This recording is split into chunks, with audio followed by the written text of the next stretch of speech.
All right, guys, what's going on? What's cracking? It's time. It's ready. Let's do this. The car's ready to start. We're there. I'm drinking a Miller Lite right now. If you guys have noticed, I don't really drink Keystone like I used to. I kind of just drink whatever someone brings over and leaves here because I don't drink as much as I used to, although I still drink. Yeah. Today's the day we're gonna start this bad boy, and I'm beyond excited. So I've got everything buttoned up here. I kind of want to go over it. If you guys saw the last video, I went, over for the most part, but I mean, everything's together now. So I've got FIC injectors down there. They're 1650 stainless steel injectors. We've got the, let me get back here so you guys can see a little bit better. But the radium fuel pressure regulator, and you guys can see that, look how short the vacuum line, it goes boom right into it. And it is very tiny, but went out and tested it and it seems to work okay. I barely got to drive the car, but I'm gonna turn it on here for you guys first time. That goes down there into the ED5 sensor. And again, up front here is my feed line. I fed to the front. I know most people use feed to the back, but with the way they have the dampener set up, or the fuel pressure regulator, I should say, it just made it easier doing it that way. There's only one giant line goes down the fuel filter. From fuel filter goes the whole way back to the tank. From there, that short little line goes down the ED5 sensor. From the ED5 sensor the whole way to the back, one giant line. When little breaks as possible. I'm like a little school kid right now. If you guys don't know, the car's been down for about two months now. So it drove me crazy. I think it's gonna get ready to rain here, which sucks. So I want to at least start it up for you guys. And this to show you, this is a base map. I can't say anymore for John Kerr at JK Tuned. He sent me a base map. All he did really is change injectors and stuff. I had to go in and change the scaling a little bit, but it starts up, it idles, it drives fine. And I'm at like 14.5, 14.7 cruising along. Idles around 13.5 to 13.8. Bigger injectors on 93. I don't have ED5 in it right now. I do plan on going for ED5. My tune date is October 4th, so stay tuned for that. There's a bunch of other stuff I got to do till then. With that all being said, let's start this bad boy up so you guys can see, and you just got to hear it. I'm just, oh, she sounds good. She sounds good. Go down here. Guys, if you also want to, you should probably buy some keychains, because look at that pure function. And then function needs form, as if I can ever get it right. But yeah, you should probably just buy some, because help a brother out. Can you guys hear that? Fuel pump prime. Look at the old BTI gauge over here. See what the fuel pressure was when it just primes there. Fuel pressure was peaked at 38. Sweet. Plenty to go. And, oops, we're back. I need to do a clutch bypass too, guys. It's one thing I do need to do. Talk to Steven Rothenberg about that. I do need to do that.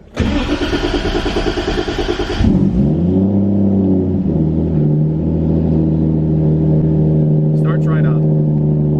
I love VE-based ECUs. Starts right up. Look how rich it is on start. Sorry guys, it's so bright. The sun's coming right in there. I'm trying to get the right angle, but I'm trying to block it. Come on, Ryan, can I block it?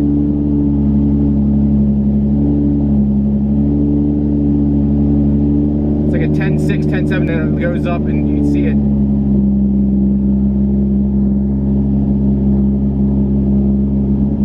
That's like a 14 some, but idle's fine.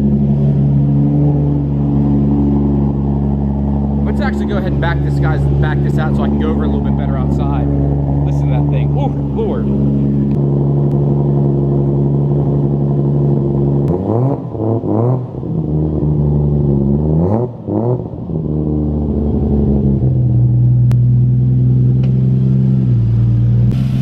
Wanted to pull it out so you guys can at least hear it go there a little bit. I need to clean it. The car has been, well, sitting in my garage, and the last time I drove it, it was dirty as fuck then. I just haven't messed with it since. But again, to be able to see everything gets a little bit better now. Really, really happy with everything. New belt on it down here too. I wanted to put a new accessory belt on it. I will say, I do not like, if I can get down in there, I do not like the Bosch injector clips. I really like the old Denso style, the EV16 injector clips a lot better. I think they were nicer. The Bosch ones use their stupid little metal clips, which I did not like. I'm most likely going to paint this black now too, if you can see. Down beside the intake manifold there, the dipstick now looks kind of out of place, weird. Just want to make sure there's no leaks. I did have a leak down there at the bottom of the dipstick. I bought a bunch of O-rings from Harbor Freight, believe it or not, and I replaced the O-rings down there. Took it for a pretty good drive. It doesn't seem to be leaking anymore, so I sprayed a bunch of brake cleaner after I put the new seal in, well, before I put the new seal in, just to double check it, and it hasn't seemed to leak since. There doesn't seem to be leaks from anywhere else either. The only other place I am having some issue is back here by these fittings. Even when I crank them down, they just seem to seep ever so slightly. Like that one over there, I can see residue on it. Nothing crazy, but it's definitely leaking some. The idle of this thing now is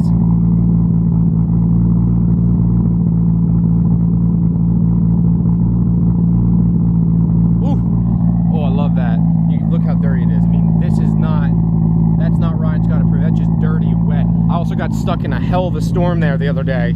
I am waiting on two other brackets, not brackets, but I'm waiting on some buttons. I'm not sure if you guys will be able to see under here. Can you see the fuel line hanging down there, guys?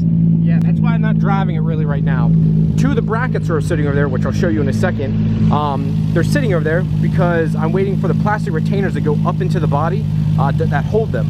And I ordered from Kurt, not Kurt, but Elmhurst Toyota. I'm so used to saying Kurt because he worked there forever. From Elmhurst Toyota, and they haven't shipped yet. Quite frustrating. I called him there, it's like, the guy I talked to was, lack of better words, he's a fucking asshole. Like, I was just like, excuse me, sir, I need these parts for the short story. Well, long story short, and he was just like, no, yes, okay, maybe, I don't know. I'm like, dude, that's your job. Like, here's the part number, here's everything, here's my order. Can you at least tell me? Well, you just have to wait and see. I'm like, what the fuck good are you, bro? Like, Jesus, what is your problem? But anyways, I digress. Car runs, and I'm happy. Stupid, freaking happy.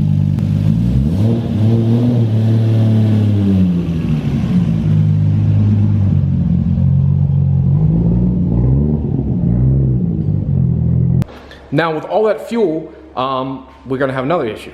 We're gonna have draw problems, right? You're adding two big fuel pumps. There's two Hellcat pumps, which is Walbro 525 pumps in the tank now, which on 85 will probably support, I would say, around 1,200 wheel horsepower on the safe side. I believe 450s would probably even come close to that, maybe 1,100, 1,000 with dual 450s.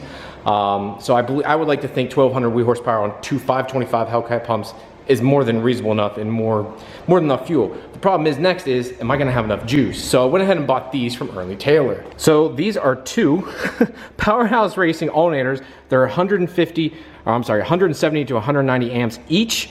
They are the big boys. So my understanding is they used to have issues back in the day with these, and then they revised them, and then this Powerhouse stopped selling them.